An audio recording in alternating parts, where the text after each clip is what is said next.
आज हम 5 अक्टूबर के सीरीज में 10 महत्वपूर्ण करंट की सीरीज लेकर आए हैं जो आपके परीक्षा के लिए काफ़ी उपयोगी। यहाँ से परीक्षा में कई बार सवाल आ सकते हैं, इसलिए डेली करंट अफेयर के टॉप 10 सीरीज में आप सभी का स्वागत है। और सबसे पहले आप सभी को इस दशहरा के पावन पर्व की ढेर सारी शुभकामनाएं। भगवान करे कि जिस तरह भगवान राम ने रावण को मारकर बुराई पर विजय प्राप्त किया, उसी तरह आप सब आने वाले समय में अपने बेरोजगारी के दंश को मारकर अपनी मेहनत, अपनी काबिलियत को साबित करें और अपने परिवार, अपने माता पिता और स्वयं के लिए एक भारत निर्माण की भूमिका में अग्रणी और महत्वपूर्ण भूमिका निभाएं। इसके लिए आज की सीरीज की शुरुआत हम करते हैं और आप सभी को ढेर सारी शुभकामनाएं। लगातार क्लास डिस्टर्ब हो रही थी क्योंकि बैकग्राउंड नॉइस की वजह से। अब आप सभी की क्लासेज भी कंटिन्यू होंगी और हम आपके उज्जवल भविष्य की कामना करते हैं। चलते हैं हम आज के एक सवाल की तरफ, जहां पे 10 सवाल करंट के होंगे जो प्रतिदिन सुबह 6 बजे आ जाते हैं ई लर्निंग विद दुर्गेश पर। और साथ ही साथ इसकी जो आप सभी को पीडीएफ होती है वो टेलीग्राम पर डेली के डेली आपको मिल जाती है। बिना देरी के हम लोग क्लास की शुरुआत करते हैं। आपके सामने पहला प्रश्न आपके सामने है। जी हाँ, यह सभी सीरीज जनपद जौनपुर से आप सभी के लाइव चलती है। हाल ही में इंडोनेशिया में आयोजित तीसरी G20 शेरपा की बैठक में भारत का प्रतिनिधित्व किसने किया? पीयूष गोयल, अमिताभ कांत, निर्मला सीतारमण, गजेंद्र सिंह शेखावत। सभी लोग जवाब दीजिएगा। यहाँ पर सवाल का जवाब होगा अमिताभ कांत, अर्थात इस सवाल का सही आंसर बी होगा। आइए हम इसकी व्याख्या देखते हैं कि प्रश्न के साथ साथ हम व्याख्या भी पढ़ेंगे आपके लिए। भारतीय G20 शेरपा अमिताभ कांत के नेतृत्व में भारतीय प्रतिनिधिमंडल ने 26 से 29 सितंबर 2022 तक योग्यकार्ता इंडोनेशिया में आयोजित तीसरी G20 शेरपा बैठक में भाग लिया। अमिताभ कांत को जून 2022 में केंद्रीय वाणिज्य और उद्योग मंत्री पीयूष गोयल के स्थान पर सरकार द्वारा भारतीय के G20 शेरपा के रूप में नियुक्त किया गया था। हम बढ़ते हैं फटाफट अंदाज में आज के दूसरे सवाल की तरफ। उज्जैन में स्थापित महाकाल कॉरिडोर का उद्घाटन प्रधानमंत्री मोदी के द्वारा कब किया जाएगा? 7 अक्टूबर, 9 अक्टूबर, 11 अक्टूबर, 13 अक्टूबर। सभी जवाब दिया करिए। जी हाँ, इस प्रश्न का उत्तर होगा 11 अक्टूबर, अर्थात सवाल का जवाब पूरी तरह से सी सही होगा। आइए हम इसकी भी विस्तृत व्याख्या देख लेते हैं। मध्य प्रदेश के उज्जैन में ज्योतिर्लिंग महाकालेश्वर के नया कॉरिडोर बनकर तैयार हो गया। इस नए कॉरिडोर का उद्घाटन 11 अक्टूबर को प्रधानमंत्री नरेंद्र मोदी करेंगे। उज्जैन में बन रहे कॉरिडोर का आकार काशी विश्वनाथ मंदिर से करीब 4 गुना बड़ा है। खास बात यह है कि भव्य कॉरिडोर को चलाने के लिए करीब 1000 लोगों की जरूरत होगी। ऐसे में लोकल लोगों के लिए रोजगार के नए अवसर भी मिलेंगे। हम बढ़ते आज के प्रश्न नंबर 3 की तरफ जो आपके सामने है। हाल ही में केंद्रीय जांच ब्यूरो सीबीआई द्वारा अवैध मादक पदार्थों के तस्करी नेटवर्क के खिलाफ कौन सा अभियान शुरू किया गया? ऑपरेशन सीता, ऑपरेशन मोर, ऑपरेशन अर्जुन, ऑपरेशन गरुड़। सभी लोग जवाब दीजिएगा फटाफट। वीडियो को शेयर करिए, लाइक नहीं किया तो लाइक करके रखिए, चैनल पे नए हैं तो सब्सक्राइब करके रखिएगा। जी हाँ, ऑपरेशन गरुड़ इस प्रश्न का सही जवाब है। आइए हम इसकी विस्तृत व्याख्या देख लेते हैं। यहाँ पर केंद्रीय जांच ब्यूरो ने अवैध मादक पदार्थों की तस्करी के नेटवर्क के खिलाफ एक बहुत चरण ऑपरेशन गरुड़ शुरू किया। यह वैश्विक ऑपरेशन हिंद महासागर के क्षेत्र पर विशेष ध्यान देने के साथ साथ इंटरपोल और नारकोटिक्स कंट्रोल ब्यूरो के निकट समन्वय में शुरू किया गया। ऑपरेशन गरुड़ हैंडलर और उत्पादन क्षेत्रों के खिलाफ कार्रवाई के लिए अंतर्राष्ट्रीय पदचिन्ह के साथ दवा नेटवर्क को भी लक्षित करना है। बढ़ते हैं आज के प्रश्न नंबर 4 की तरफ। हाल ही में टाइम्स की पत्रिका 100 उभरते नेताओं की सूची में एकमात्र भारतीय के रूप में किसे नामित किया गया? आकाश अंबानी, मुकेश अंबानी, रतन टाटा, आनंद महिंद्रा। जी हाँ, यहाँ पर इस प्रश्न का जवाब आप लोगों ने दिया है आकाश अंबानी। ए लोगों के जवाब सही जितने लोगों ने ए बताए थे। अगला सवाल से पहले इसकी व्याख्या देख लेते हैं। भारत की सबसे बड़ी दूरसंचार कंपनी जियो के प्रमुख आकाश अंबानी को टाइम्स पत्रिका की 100 उभरते नेताओं की सूची में एकमात्र भारतीय के रूप में नामित किया है। टाइम्स 100 नेक्स्ट में 100 उभरते सितारों को स्थान दिया गया है जो दुनिया के व्यापार, मनोरंजन, खेल, राजनीति, स्वास्थ्य, विज्ञान के क्षेत्र में बेहतर करने के लिए भविष्य को परिभाषित करने के असाधारण प्रयास कर रहे हैं। आज का प्रश्न नंबर 5 आपके सामने है। निम्नलिखित में से किस कोयला कंपनी ने कार्बन उत्सर्जन को कम करने के लिए अपनी ओपन कास्ट कोयला परियोजना में कन्वेयर बेल्ट लगाने की घोषणा की है? Coal India limited, central coal field limited, northern coal field limited, southern east coal field limited. सभी लोग जवाब दीजिएगा। जी हाँ, ये सही जवाब है कोल इंडिया लिमिटेड। आइए इसकी व्याख्या देख लेते हैं।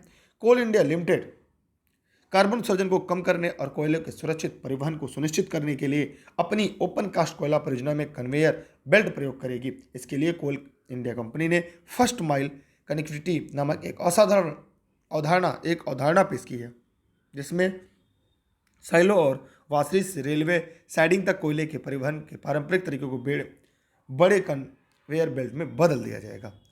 आज का प्रश्न नंबर 6 आपके सामने, निम्नलिखित में से कौन सा राज्य 36वें राष्ट्रीय खेलों की मेजबानी कर रहा है? गुजरात, राजस्थान, उत्तर प्रदेश, मध्य प्रदेश। सभी लोग जवाब दीजिएगा। गुजरात, ए वालों का जवाब सही है। आइए हम इसकी व्याख्या देख लेते हैं। गुजरात 36वें राष्ट्रीय खेलों की मेजबानी कर रहा है। इसका औपचारिक उद्घाटन प्रधानमंत्री नरेंद्र मोदी ने किया। खेल की शुरुआत से पहले हैंडबॉल खेल को हटाने के बाद अब 36 यूनिट राज्य और सेवा खेल नियंत्रण बोर्ड के एथलीट 35 खेलों में स्पर्धा करेंगे।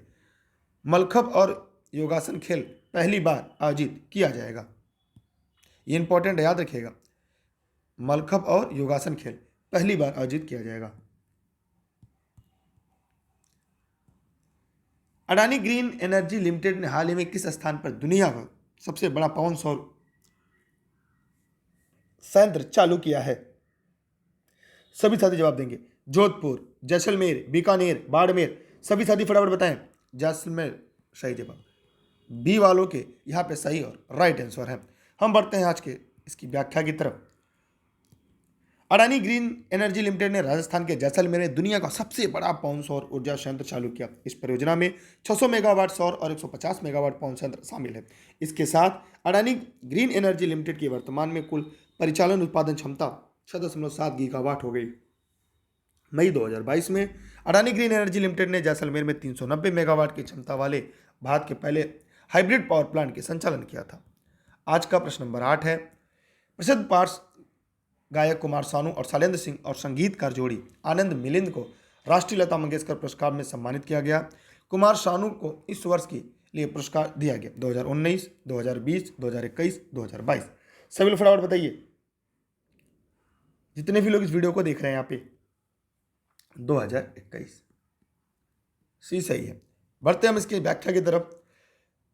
प्रसिद्ध पार्श्व गायक कुमार सानू और शैलेंद्र सिंह ने संगीतकार जोड़ी आनंद मिलिंद को विभिन्न वर्षों के राष्ट्रीय लता मंगेशकर पुरस्कार से सम्मानित किया गया। उन्हें लता मंगेशकर की जयंती पर इंदौर में यह प्रतिष्ठित पुरस्कार प्रदान किया गया। साल 2021 के लिए कुमार सानू, 2019 के लिए शैलेंद्र सिंह, साल 2020 के लिए आनंद मिलिंद को पुरस्कार दिया गया। अगले सवाल की तरफ बढ़ते हैं, प्रश्न नंबर 9 की तरफ। हाल ही में जारी ग्लोबल इनोवेशन इंडेक्स 2022 में भारत की रैंक क्या है? 34वीं, 36वीं, 38वीं, 40वीं। सभी लोग जवाब देंगे। 40वीं, डी सही है। हम इसकी व्याख्या देख लेते हैं आपके साथ। जिनेवा स्थित विश्व बौद्धिक संपदा संगठन एक रिपोर्ट के अनुसार भारत के ग्लोबल इनोवेशन इंडेक्स 2022 में 6 पायदान उछलकर 40वें स्थान पर पहुंच गया। तुर्की और भारत के पहली बार 37वें और 40वें स्थान पर रहते हुए शीर्ष 40 में प्रवेश किया। स्विट्जरलैंड लगातार 12वें साल रैंकिंग में शीर्ष पर है। सूचकांक 2007 में शुरू किया गया था और सौमित्र दत्ता द्वारा बनाया गया था। ये इंपॉर्टेंट है, इसलिए आप लोग इसकी स्क्रीनशॉट अपने पास रखें। इसकी पीडीएफ वजह टेलीग्राम पर आपको मिल जाएगी। प्ले स्टोर से आप लोग ई-लर्निंग विद दुर्गेश का ऐप इंस्टॉल करिएगा। सभी नोट्स घर बैठे प्राप्त कर सकते हैं। आज का आखिरी सवाल, हाल ही में विश्व समुद्री दिवस मनाया गया। विश्व समुद्री दिवस 2022 का थीम क्या था? देखिए, टेलीग्राम पर आप सभी लोग दुर्गेश सर्च करके ई-लर्निंग विद दुर्गेश से जुड़िएगा, जहाँ पे सभी क्लास की लिंक, वीडियो, पीडीएफ सब कुछ मिल जाएगी। और ई-लर्निंग विद दुर्गेश का ऐप डाउनलोड कर लीजिएगा, जहाँ पे आपको एनसीईआरटी की नोट्स 6 से 12 तक आपको कंप्लीट हिंदी अंग्रेजी मीडियम में मिल जाएगी। साथ ही PETs, UP triple SC, super TET, KVS, DSSB, CTET, PET सभी की नोट्स आपको वहाँ से मिल जाएंगे। हाल में विश्व समुद्री दिवस मनाया गया। विश्व समुद्री दिवस 2022 का विषय क्या था? सभी लोग फटाफट बताइए। हर दिल के लिए दिल का प्रयोग, हरित नौवहन के लिए नई प्रौद्योगिकियां, एक दुनिया बिना बाधाओं की, ट्रांसफॉर्मिंग लिटरेसी लर्निंग स्पेस। प्रश्न नंबर 10 का जवाब सभी लोग को देना है। काफ़ी इंपॉर्टेंट सवाल है। जी हाँ, यहाँ पर आपके लिए इस सवाल का जवाब होगा हरित नौवहन के लिए नई प्रौद्योगिकियां। बी वालों का जवाब सही है। आइए इसकी व्याख्या देख लेते हैं।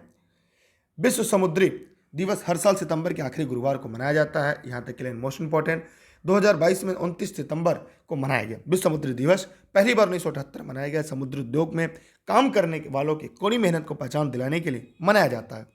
1958 में अंतर्राष्ट्रीय समुद्री संगठन सम्मेलन के अनुकूलन के दिन को भी चिन्हित करता है। विश्व समुद्री दिवस 2022 का थीम न्यू टेक्नोलॉजी का फॉर ग्रीनर शिपिंग है। सभी लोग वीडियो को शेयर करिएगा, नए चैनल पे तो सब्सक्राइब करिएगा, वीडियो को लाइक करिएगा और साथ ही साथ आप Facebook page e learning with Durgesh, YouTube e learning with Durgesh, Instagram e learning with Durgesh और ऐप ई-लर्निंग विद दुर्गेश का, जहाँ पे सभी क्लासेज आपको लाइव चल रही हैं। आप आज ही ई-लर्निंग विद दुर्गेश का ऐप डाउनलोड कर सकते हैं। थैंक यू, जय हिंद, जय भारत। मिलते हैं अगली सीरीज के साथ प्रतिदिन सुबह के 6 बजे। ई-लर्निंग विद दुर्गेश पे करंट की सीरीज आपके लिए लाइव आ जाती है। ढेर सारी शुभकामनाएं आपके लिए। जल्दी पेट की 10 दिवसीय मैराथन सीरीज आ रही है, जो आपकी परीक्षा के दृष्टिकोण से बहुत ही ज्यादा महत्वपूर्ण इंपॉर्टेंट है। जय हिंद, जय भारत।